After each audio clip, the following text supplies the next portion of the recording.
नमस्कार, स्वागत है आप सभी का टीवी 24 एक्सप्रेस बिहार पर। मैं हूं आपके साथ सपना ठाकुर। नजर डालेंगे इस वक्त की खास खबर पर। दिल्ली से भागकर आई प्रेमिका का मोतिहारी के रेलवे स्टेशन के एक लॉज में हुआ सामूहिक दुष्कर्म। देखे टीवी 24 एक्सप्रेस बिहार के मोतिहारी से। जहां मोतिहारी के सामने आई, जहां दरिंदों ने मिलकर 16 वर्षीय मासूम बच्चे के साथ सामूहिक दुष्कर्म किया। सबसे बड़ी बात तो यह है कि जिस घर में रेप की घटना को अंजाम दिया गया, पहले से ही उस रूम के एक बाथरूम में एक अपहरण युवक को बंदी बनाकर रखा गया था। लेकिन बंजरिया पुलिस ने तत्परता दिखाते हुए रेप पीड़िता को भी बचाया और अपहरण युवक को भी अपहरण कर मुक्त कराया।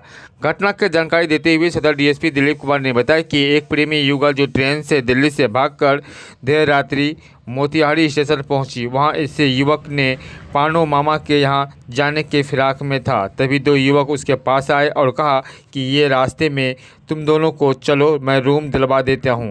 लड़का लड़की जाने को तैयार नहीं थे, लेकिन काफ़ी दबाव के बाद दोनों ने अपराधी को बहाला फुसला कर एक मुसाफिर थाना क्षेत्र के जमाल से में नवनिर्मित मकान में घुसा दिया। इसी बीच एक अपराधी ने आधार कार्ड लेने के बहाने युवक को फिर से बाइक पर बैठाकर और कुछ दूर ले जाकर सुनसान जगह पर छोड़ दिया कर भाग गया। उसी घर में चला गया जहां पर दोनों मिलकर युवती के साथ सामूहिक दुष्कर्म की घटना को अंजाम दिया। इसी बीच युवती के प्रेमी युवक ने किसी तरह से भागकर बंजरिया थाना गया और वहां पूरी घटना बताया, जिसके बाद बंजरिया पुलिस ने उस युवक को लेकर जमला उसी घर के पास पहुंची। जब दरवाज़ा खोला गया तो युवती अर्धनग्न अवस्था में मिली।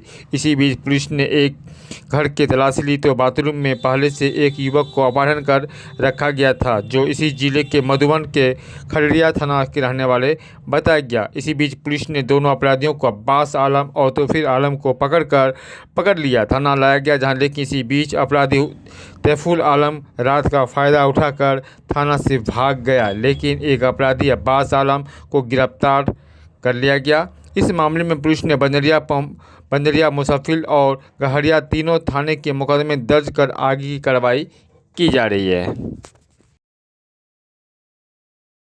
2 बजे के आसपास में एक लड़का भागता हुआ थाना पर आया। उस समय ओडी में दयाराम सिंह यादव थे, ओडी पदाधिकारी।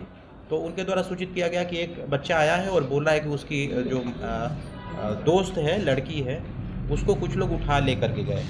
ये दोनों बच्चे जो हैं दिल्ली के रहने वाले हैं। हालांकि बेसिक ये रहने वाले बिहार के ही हैं, लेकिन इनके मदर फादर जाके दिल्ली में सेटल हो गए हैं। तो वहाँ से ये लोग आए थे मतलब प्रेम प्रसंग में ही भाग के आ गए थे।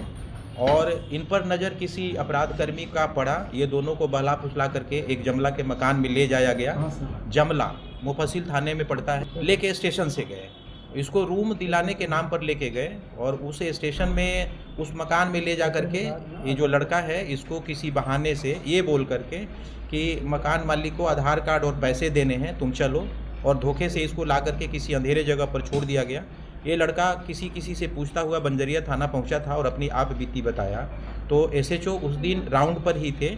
जब इनको पता चली तो एसएचओ अपनी टीम बना करके हम लोगों को भी सूचित किए और सूचित करने के बाद में तत्परतापूर्वक जो है खोजबीन स्टार्ट किए। तो बच्चे के बताए अनुसार 1-1.5 घंटे के मशक्क़त के बाद में उस मकान को चिन्हित किया गया और घेराबंदी करके तलाशी ली गई।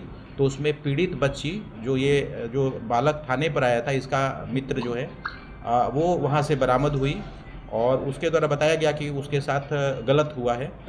उसके बाद में उस मकान से 2 और अपराधकर्मी, रेप हुआ है। उसके मकान से 2 अपराधकर्मी भी पकड़े गए और तलाशी ली गई। तो एक बच्चा और जिसको बाथरूम में बंद करके रखा गया था, वो रहने वाला गढ़ैया थाने का, मोतिहारी जिले का, उसको भी बंद करके रखा गया था। उससे भी पूछताछ की गई तो उनके द्वारा बताया गया कि दिन में ही उनको अपहरण कर लिया गया था बुला करके, और उनके फादर को फ़ोन करवाया जा रहा था पैसे के लिए। तो वो भी वहाँ से बरामद हुआ। कहानी ये है कि वो जो बच्चा जिसको अपहरण किया गया था, उसका अपराधकर्मी के वाइफ से पिछले 6 महीने से बातचीत होती थी। तो वाइफ के माध्यम से ही उसको बुला लिया गया और अपहरण कर लिया गया और उसके फादर से पैसे की मांग की जा रही थी। उसका ये भी दावा है कि उसके साथ दिन में मारपीट भी की गई। तो ये वहाँ से 2 पीड़ित बरामद हुए और 2 अपराधकर्मी बरामद हुए। दुर्भाग्य से जब सारे लोगों को थाने पर लेके गए बंजरिया, तो वहाँ से एक अपराधी भागने में सफल हो गया पुलिस को चकमा दे करके। तो इस पूरे प्रकरण में हम लोग 3 कांड दर्ज हुआ है। एक तो हमारा पूरा अनुमान है कि ये जो दोनों पीड़ित को मकान में बंद करके रखा गया था, उसके साथ किसी भी तरह की अनहोनी हो सकती थी, हो सकता था कि इनकी हत्या कर दी जाती।